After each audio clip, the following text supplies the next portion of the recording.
முன்னொரு காலத்துல ஒரு கிராமத்துல பார்த்தீங்கன்னா, ஒரு சின்ன பையன் வாழ்ந்துகிட்டு இருந்தான். அந்த பையன் பார்த்தீங்கன்னா, எப்பவுமே ஒரு பயத்தோடவே இருந்தான். அதாவது அவனுடைய எதிர்காலத்த நெனச்சு ரொம்ப பயந்துகிட்டு இருந்தான். எதிர்காலத்துல என்ன பண்ண போறோம்? வேலைக்கு போவோமா? இல்லையா? நம்ம ஃபேமிலிய வந்து எப்படி காப்பாத்துறது? அப்படின்னு சொல்லிட்டு எப்பவுமே பயமாவே இருந்துகிட்டு இருந்தான். இந்த பயம் நாளடைவில என்னாச்சுன்னா, கொஞ்சம் கொஞ்சமா அவன வந்து ரொம்ப ஆட்கொள்ள ஆரம்பிச்சிருச்சு. எந்த சூழ்நிலையிலுமே, எந்த நேரத்திலுமே அந்த பயங்கிறது அவன் மனசுக்கிட்டே இருந்துச்சு.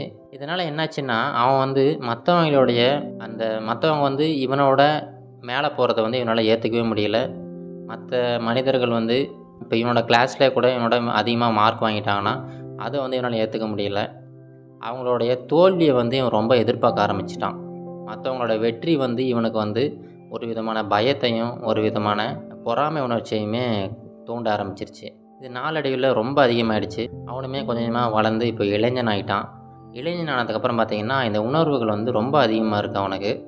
யார பார்த்தாலுமே அவங்க வந்து எங்க தன்னை விட முன்னேறி போயிருவாங்களோ அப்படிங்கிற எண்ணம் அவங்களுக்குள்ள ரொம்ப ஆட்கொண்டுருச்சு. யாராவது அவங்க பிசினஸ்லயோ இல்ல ஏதோ ஒரு விஷயத்துல தோத்துட்டாங்கன்னா, அது வந்து அவன அறியாமலே அவனுக்கு வந்து ஒரு மகிழ்ச்சிய வந்து உண்டு பண்ணுச்சு. இது கொஞ்ச நாளுக்கு அப்புறமா தான் அவனுக்கே புரிய ஆரம்பிச்சுச்சு. என்ன இது நம்மளுக்கு இந்த மாரி ஒரு தேவைப்படாத ஒரு குணம் வந்து நமக்குள்ள வளர்ந்துக்கிட்டு இருக்கே! இது வந்து நம்மள என்ன பண்ண போதோ அப்படின்னு சொல்லிட்டு ஒரு விதமான பயம் வந்து அவனுக்கு வர ஆரம்பிச்சுச்சு. ஆனாலுமே சின்ன வயசுலேருந்து இந்த எண்ணத்தோடயே இருந்ததுனால, இந்த பயத்துலேருந்து அவனால வெளிவரவே முடியல. ரொம்ப ட்ரை பண்ணான். ஆனாலுமே வெளிவரவே முடியல.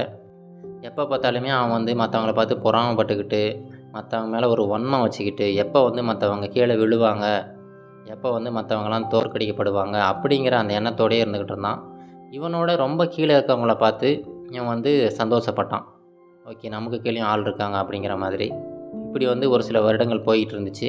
அப்புறம் அவனுக்கே வந்து அவன பார்த்து ரொம்ப அருவருப்பாயிடுச்சு. என்னடா நம்மளுடைய வாழ்க்கையில நம்ம ஒரு கேவலமான ஒரு எண்ணத்தோட வாழ்ந்துகிட்டு இருக்கோம் அப்படின்னு சொல்லிட்டு ஒரு அருவருப்பான ஒரு எண்ணம் அவனுக்குள்ள வர ஆரம்பிச்சுச்சு. அந்த சமயத்தில பார்த்தீங்கன்னா, அவன் கிராமத்துக்கு பக்கத்தில ஒரு புத்த துறவி இருக்கிறது வந்து இவன் காதுக்கு வருது. அந்த செய்திய கேள்விப்பட்ட உடனே அவர போய் பார்க்கலாம் அப்படின்னு சொல்லிட்டு அவன் கிளம்பி போறான். அவர பத்தி எல்லாருமே நல்ல விதமா சொல்லிக்கிட்டு இருக்காங்க. எந்த ஒரு பிரச்சனைய வந்து அவர்ட்ட சொன்னாலுமே, அவரு வந்து ஒரு சொல்யூஷன் குடுப்பாரு. அப்படிங்கிற ஒரு நல்ல விதமான கருத்துக்கள் வந்து மக்கள்கிட்ட இருக்கு. அத நம்பி இந்த இளைஞனுமே அந்த புத்த துறவிய பார்க்கறதுக்காக அவரோட ஆசிரமத்துக்கு போறான். அங்க போயிட்டு அவர பார்க்குறான். அவருமே இந்த இளைஞன கூப்பிட்டு உட்கார வச்சு பேசுறாரு. பார்த்தீங்கன்னா, அந்த இளைஞன் முகம் வந்து ரொம்ப சோகமா இருக்கு. அத பார்த்த உடனே அந்த புத்த துறவி வந்து கண்டுபிடிச்சிடுறாரு. அந்த துறவி கேட்குறாரு, சொல்லுப்பா, என்னாச்சு உனக்கு? என்ன பிரச்சனை? ஏன் ரொம்ப சோகமா இருக்க?" அப்படின்னு சொல்லிட்டு அவரு கேட்குறாரு.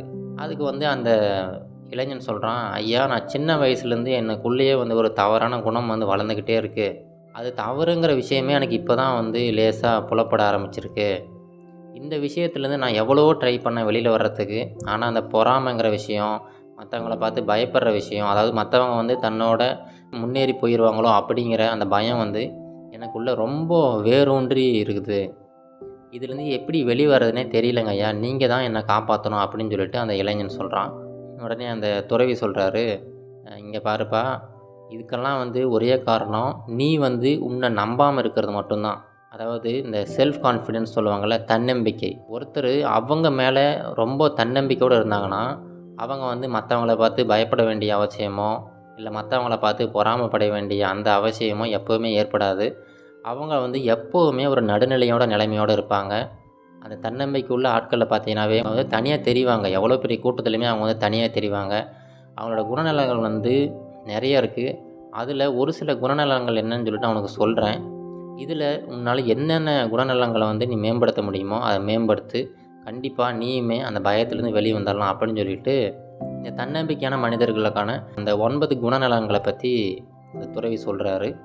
அவங்ககிட்ட இருக்கிற அந்த ஃபர்ஸ்ட்டு குணநலன் என்னன்னு பார்த்தீங்கன்னா, அவங்க எப்பவுமே யாராவது ஒண்ணு சொன்னா, அத வந்து ரொம்ப பர்சனலா எடுத்துக்க மாட்டாங்க. அதாவது அவங்க ஆப்போசிட்ல இருக்கிறவங்க அவங்கள திட்டினாலும் சரி, இல்ல அவங்கள பத்தி வேற ஏதாவது ஒரு விஷயம் சொன்னாலும் சரி, எந்த ஒரு விஷயம் சொன்னாலுமே, அத வந்து ரொம்ப பர்சனலா எடுத்துக்கிட்டு, அத நினைச்சே வருத்தப்பட்டுக்கிட்டு, இல்ல அத வந்து ஒரு வன்மமா வச்சுக்கிட்டு, ஆப்போசிட்ல இருக்கிற ஆள வந்து ஏதாவது பண்ணணும் அப்படிங்கிற எண்ணங்கள்லாம் அவங்களுக்கு தோன்றவே தோன்றாது.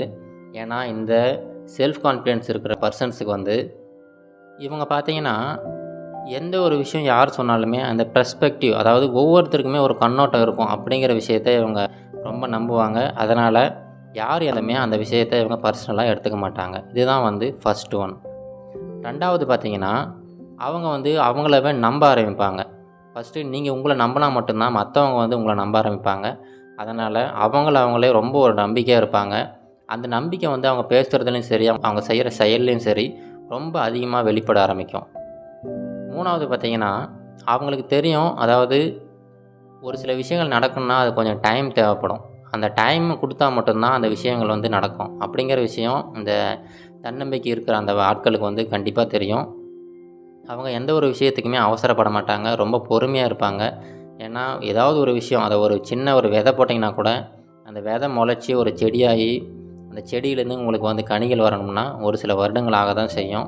உங்களுக்கு உடனே அந்த விஷயம் நடக்கணும்னு ஆசைப்பட்டீங்கன்னா, அது நடக்காது. அதனால எந்த விஷயத்துக்கு பொறுமையா இருக்கணும் அப்படிங்கிறது, இந்த செல்ஃப் கான்ஃபிடன்ஸ் இருக்கிற பெர்சன்ஸுக்கு தெரியும். 4வது பார்த்தீங்கன்னா, மத்தவங்களுக்கு ஹெல்ப் பண்றதுல இவங்களுக்கு ஒரு சந்தோஷம் கிடைக்கும். அதாவது மத்தவங்கள பார்த்து இவங்க பொறாமைப்பட மாட்டாங்க. மத்தவங்களுக்கு இவங்க ஹெல்ப் பண்ணி, மத்தவங்களையுமே முன்னேத்துறதுக்கான வழிகள் என்ன இருக்கு அப்படின்னு சொல்லிட்டு பார்ப்பாங்க. மத்தவங்களுக்கு முடிஞ்ச வரைக்கும் உதவி செஞ்சுக்கிட்டே இருப்பாங்க. 5வது விஷயம் என்னன்னு பார்த்தீங்கன்னா, அவங்களோட வியூஸ் வந்து எக்ஸ்பிரஸ் பண்றது பார்த்தீங்கன்னா, மத்தவங்கள வந்து ஹர்ட் பண்ணாத மாரி இருக்கும். அதாவது அவங்க ஏதோ ஒரு விஷயம் சொல்ல வராங்கன்னு வச்சுக்கங்களேன், அது மத்தவங்கள புண்படுத்தாத விதமா, ஆனாலும் அவங்களுடைய சொல்ல வந்த அந்த விஷயத்த ரொம்ப தெளிவா சொல்லுவாங்க. இது வந்து அவங்களுடைய 5வது குணநலன். 6வது என்னன்னு பார்த்தீங்கன்னா, அவங்க வந்து ஃபிசிக்கலாவும் சரி, மென்டலாவும் சரி ரொம்ப ஸ்ட்ராங்கா இருப்பாங்க. அவங்கள வந்து சின்ன சின்ன எமோஷன்ஸ வச்செல்லாம் அவங்கள வந்து மேனிபுலேட் பண்ண முடியாது. அவங்க வந்து மென்டலா ரொம்ப ஸ்ட்ராங்கா இருப்பாங்க. அது மட்டும் இல்லாம அவங்க ரொம்ப அமைதியா இருப்பாங்க. அதாவது ரொம்ப ஹம்பிளா இருப்பாங்க. மத்தவங்க கிட்ட நான் வந்து பெரிய ஆளு அப்படின்னு சொல்லிட்டு காட்டிக்கணும் அப்படிங்கிற எண்ணம் ஒரு துளி அளவு கூட இருக்காது. ரொம்ப ஹம்பிளா இருப்பாங்க.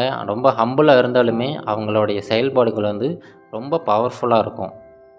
அடுத்து இந்த 7வது விஷயம் என்னன்னு பார்த்தீங்கன்னா, அவங்க தன்னம்பிக்கை வந்து ரொம்ப அதிகமா இருக்கும். இதில வந்து ஒரு சின்ன கோடு இருக்கு. அதாவது தன்னம்பிக்கை ரொம்ப அளவுக்கு அதிகமா இருந்தா அது வந்து ஓவர் கான்ஃபிடன்ஸ் ஆயிரும். அதனால அவங்களுக்கு தெரியும் எந்த அளவுக்கு அவங்க நம்பணும் அப்படின்னுட்டு. அந்த ஓவர் கான்ஃபிடன்ஸ் அப்படிங்கிற விஷயம் அவங்ககிட்ட இருக்காது. தன்னம்பிக்கை வந்து ரொம்ப அதிகமா இருக்கும். அடுத்து 8வது விஷயம் என்னன்னு பார்த்தீங்கன்னா, அவங்க வந்து எல்லாத்துலயுமே ஒரு பேலன்ஸ மெயின்டெயின் பண்ணுவாங்க. அவங்களுடைய பர்சனல் லைஃபா இருக்கட்டும், அவங்களுடைய ப்ரொஃபஷனல் லைஃபா இருக்கட்டும், அது மட்டும் இல்லாம அவங்களுடைய ஜாபா இருக்கட்டும், இல்ல அவங்களோட மென்டல் ஹெல்த், அவங்களோட ஃபிசிக்கல் ஹெல்த்து அப்படிங்கிற எல்லா ஒரு விஷயத்திலுமே அவங்க வந்து ஒரு பேலன்ஸ் மெயின்டெயின் பண்ணுவாங்க.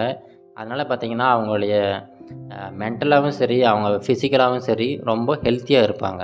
அடுத்து கடைசி விஷயம், அதாவது 9வது விஷயம் என்னன்னு பார்த்தீங்கன்னா, இவங்க எல்லாருமே ஒரு திறந்த மனப்பான்மை கொண்டவங்களா இருப்பாங்க. அதாவது ஓப்பன் மைண்டட் பீப்புள்ன்னு சொல்லுவோம்ல, அந்த திறந்த மனப்பான்மை கொண்டவங்களா இருப்பாங்க. இதனால ஓப்பன் டூ டிஸ்கஷன்ஸ் இவங்க கிட்ட நீங்க வந்து எந்த ஒரு விஷயமா இருந்தாலுமே நீங்க வந்து ஓப்பனா பேசலாம். ஏன்னா, அவங்க எந்த ஒரு விஷயத்தையுமே பர்சனலா எடுத்துக்க போறது கிடையாது. அவங்க எந்த ஒரு விஷயத்துக்குமே ரெடியா இருப்பாங்க பேசுறதுக்கு.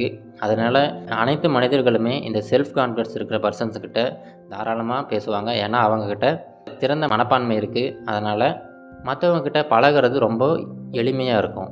அப்படின்னு சொல்லிட்டு இந்த 9 குணநலன்கள பத்தி இந்த துறவி வந்து அந்த இளைஞன்கிட்ட சொல்றாரு.